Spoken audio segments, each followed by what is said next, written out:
Assalamu alaikum. You are watching Sweet Breaker. I am sharing a news tattoos history. Tattoos, the ancient and mysterious history. The tattooed right hand of a Chiribaya mummy is displayed at El Garol Museum near the port of Ilo in southern Peru. The Chiribaya were farmers who lived from AD 900 to 1350. John Fletcher. Humans have marked their bodies with tattoos for thousands of years. These permanent designs, sometimes plain, sometimes elaborate, always personal, have served as amulets, status symbols, declaration of love, signs of religious beliefs, adornments, and even form of punishment. John Fletcher, research fellow in theology at the University of York in Britain, describes the history of tattoos and their cultural significance to people around the world, from the famous Iceman of 5,200-year-old frozen mummy to today Maori. What is the earliest evidence of tattoos?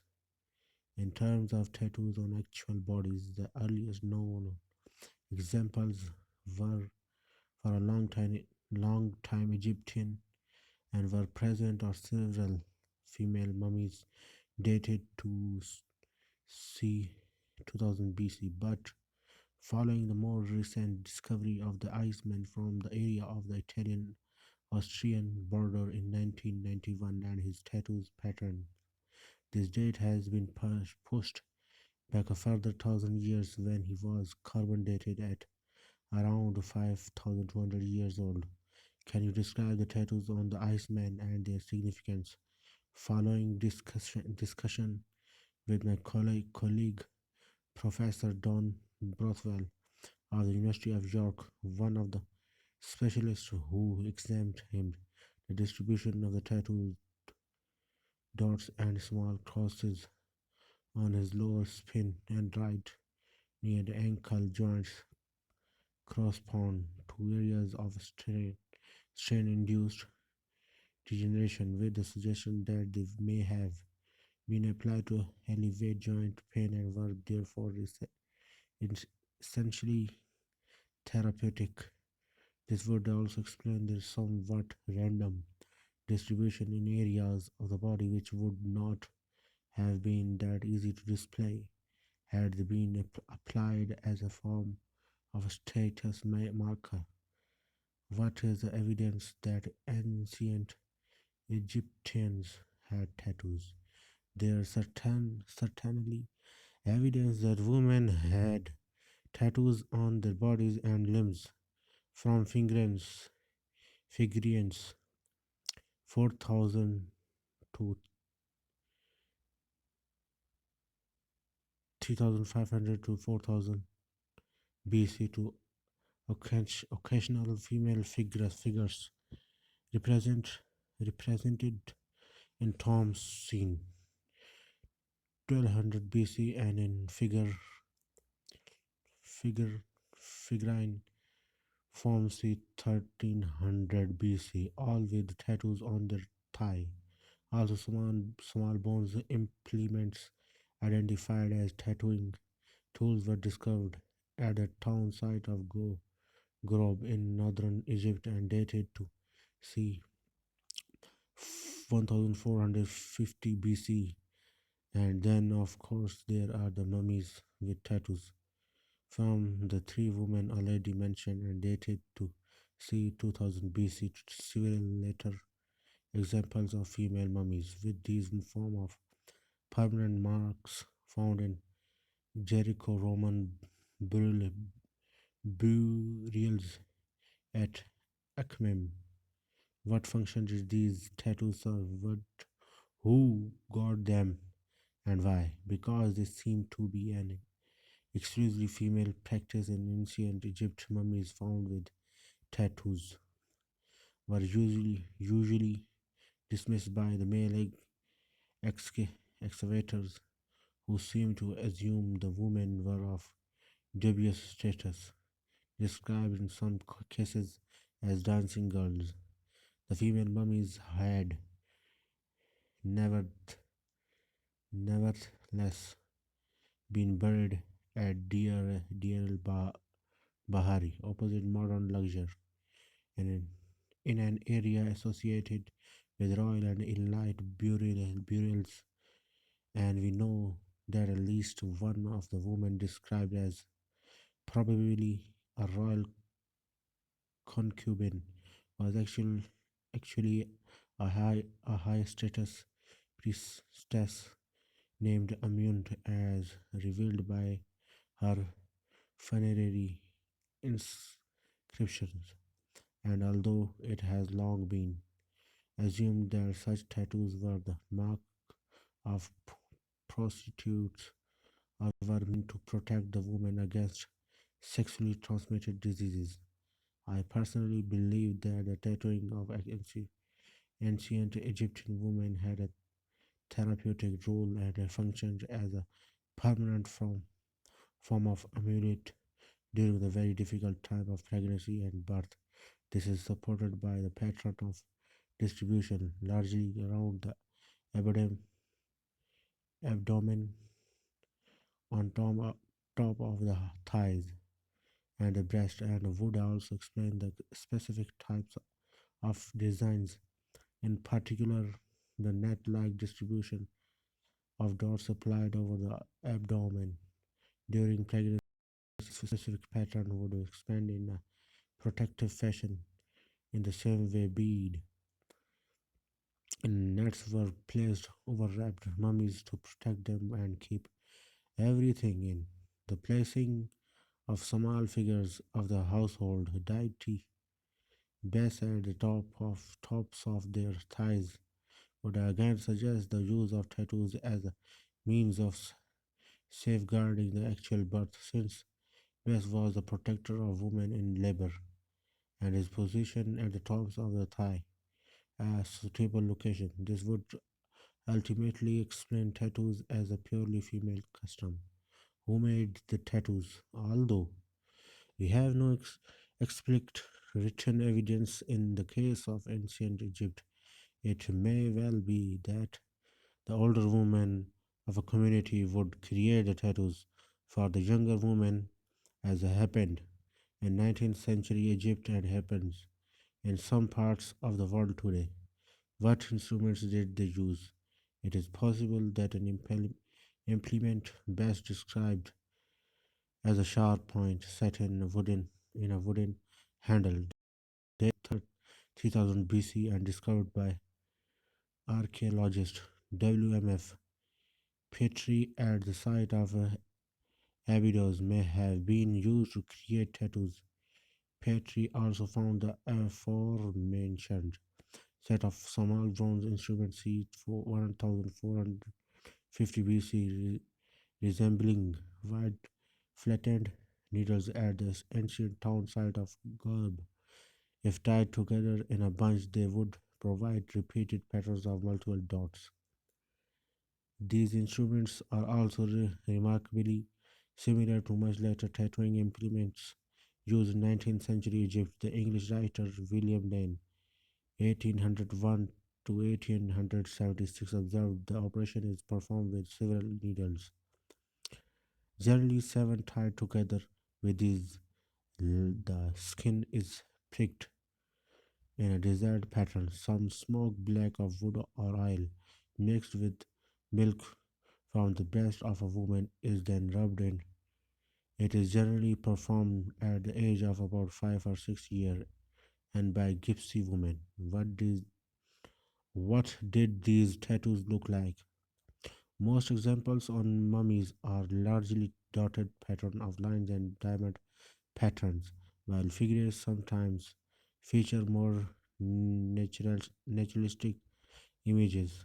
The tattoos occasionally found in tomb scenes and and on small female figurines, which form part of cosmetic items. Also have small figures of the dwarf goddess on the thigh area. What were they made of? How many colors were used?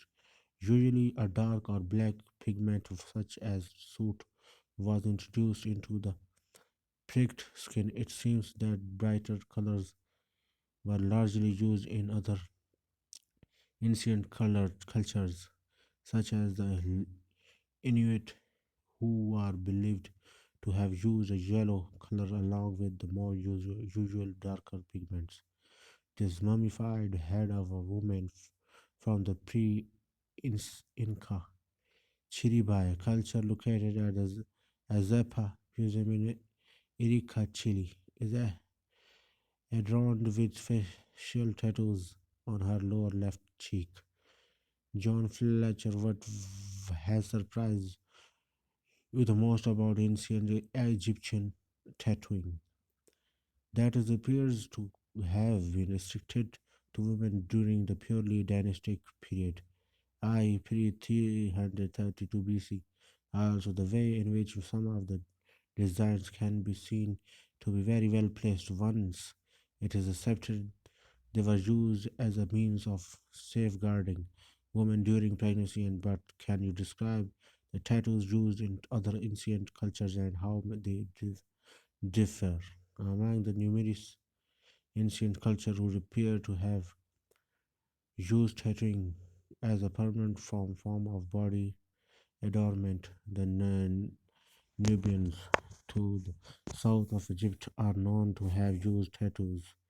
The mummified remains of women of the indigenous Sea group culture found in cemetery terraces near Kaban, 2000 to 15,000 BC, were found to have blue tattoos, which in at least one case featured the same arrangement of dots across the abdomen noted on the aforementioned female mummies from Deir el Bahari. The ancient Egyptian also represented the male leaders of the Libyan neighbors. See 1300, 1100 to 1300 BC with clear, rather geometrical tattoo marks on their arms and legs and port- portrayed them in Egyptian tombs, temples, and places.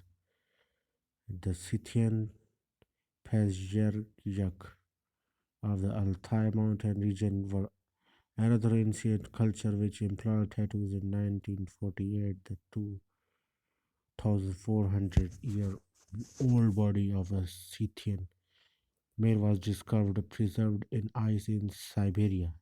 His limbs and torso covered in ornate tattoos of mythical animals. Then, in 1993, a woman with tattoos again of mythical creatures on her shoulders, wrists, and thumbs, and of similar date, was found in a tomb in Altai. The practice is also confirmed by the Greek writer Herodotus, 450 BC, who started that amongst the Scythians and Thracians, tattoos were a mark of nobility, and not to have them was a testimony of low birth. Accounts of the ancient Britons likewise suggest they too were tattooed as a mark of high status, and with diverse shapes of beasts tattooed on their bodies. The Romans named one northern tribe Picti, literally the pained pupil. Yet amongst the Greeks and Romans, the use of tattoos or stigmata, stigmata as they were the called, seems to have been largely used as a means to mark someone as belonging either to a religious sect or to an honor in the case of slaves, or even as a punitive measures to mark them as the criminals. It is therefore quite intriguing that during Ptolemaic times when the dynasty of Macedonian Greek monarch ruled Egypt, the pharaoh himself, Ptolemy, for 205 to 221 BC, was said to have been tattooed with ivy leaves to symbolize his devotion to Dionysus, Greek god of wine and the patron deity of the royal house at the time. The fashions was also adopted by Roman soldiers and spread across the Roman Empire until the emergence of Christianity, Christianity, when tattoos were felt to disfigure their maiden god image, and so were banned by the Emperor Constantine AD 373 to 306. We've also examined tattoos on mummified remains of some of the ancient pre-Columbian cultures of Peru and Chile, which often replicate the same highly ornate images of stylized animals and a wide variety of symbols found in their textile and pottery design. One stunning female figurine of a Nazca culture has what appears to be a huge tattoo right around her lower torso, stretching across her abdomen and extending down to her genitalia, and presumably once again alluding to the regions associated with birth. Then on the mummified remains which have survived, the tattoos were noted on torsos, limbs, hands, fingers, and thumbs, and sometimes facial tattooing was practiced with extensive facial and body tattooing used among Native Americans, such as the Cree. The mummified bodies of a group of 6 Greenland Inuit women AD 1475 also revealed evidence for facial tattooing. Infrared examination revealed that 5 of the women had been tattooed in a line extending over the eyebrows, along the cheeks, and some cases with a series of lines on the chin. Another tattooed female mummy, dated 1000 years earlier, was also found on St. Lawrence Island in the Bering Sea. Her tattoos of dots, lines, and hearts confined to the arms and hands. Evidence for tattooing is also found amongst some of the ancient mummies found in China. Taklamakan Desert, 1200 BC. Although during the later Han Dynasty, 202 BC AD 220, it seems that only criminals were tattooed. Japanese men began adorning their bodies with elaborate tattoos in the late AD 3rd century. The elaborate tattoos of the Polynesian culture are thought to have developed over millennia, featuring highly elaborate geometric design which in many cases can cover the whole body. Following James Cook British ex- expedition to Tahiti in 1769, the islanders termed tatau or tatau, meaning to hit or strike, gave the West our modern term tattoo. The marks became fashionable among Europeans, particularly so in the case of men such as sailors and miners, with both professions which carried serious risk and presumably explaining the almost amulet like us of anchors or miners' lamp tattoos on the men's form of forearms. What about modern tattoos outside of the Western world. Modern Japanese tattoos are real works of art, with many modern practitioners, while the highly skilled tattooists of Samoa continue to create their art as it was carried out in ancient times prior to the invention of modern tattooing equipment. Various cultures throughout Africa also employ tattoos, including the fine dots on the faces of Berber women in Algeria, the elaborate facial tattoos of Wadeb men in Niger, and small crosses on the inner forearms, which mark Egypt, Christians, Copts. What do Maori facial designs represent?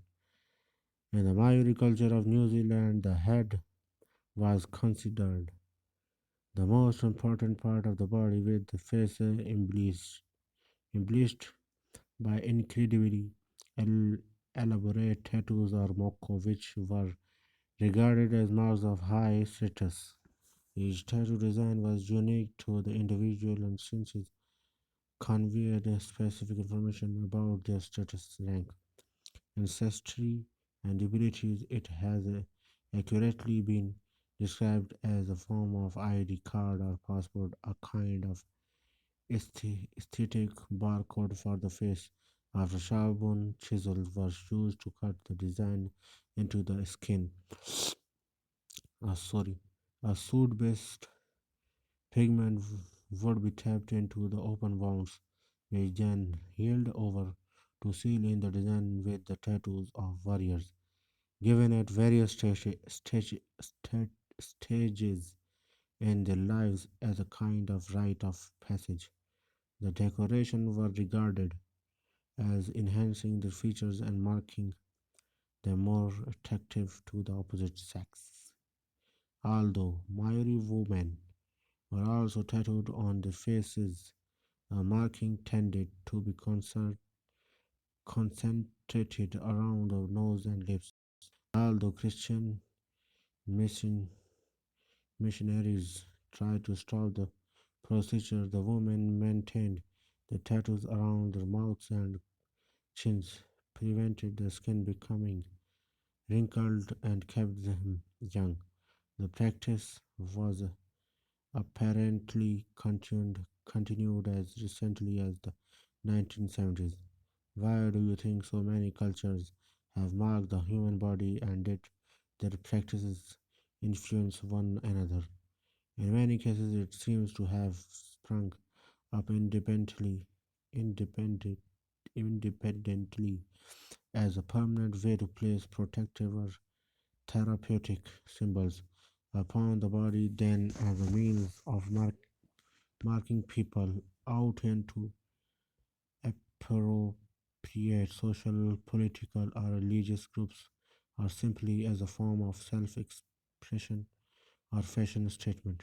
Yet, as in so many other areas of adornment, there was, of course, cross cultural influence, such as those which excited between the Egyptian and Nubians, the Thracians and Greeks, and the many cultures encountered by Roman soldiers during the expansion of the Roman Empire in the final centuries BC and the 5th centuries AD, and certainly Polynesian culture and though to have influenced Mary tattoos.